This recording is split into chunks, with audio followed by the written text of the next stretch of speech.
係一條有啲核突嘅線咧，好搶眼嘅線咧，唔係我屋企嘅風格，我唔係好想特別要嘅。咁佢點嚟嘅咧？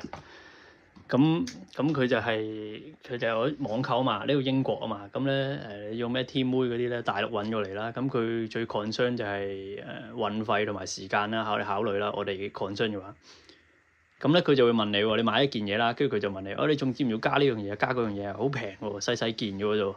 跟住咧，如果我估計啊，應該係就係佢個倉庫咧，佢發貨個倉庫，順便仲有埋啲細嘢嘅。咁你咧，如果加埋咧，咁佢抌埋落包裹入邊咧，咁就係好高嘅成本效益，個附加值就好強啦嘛。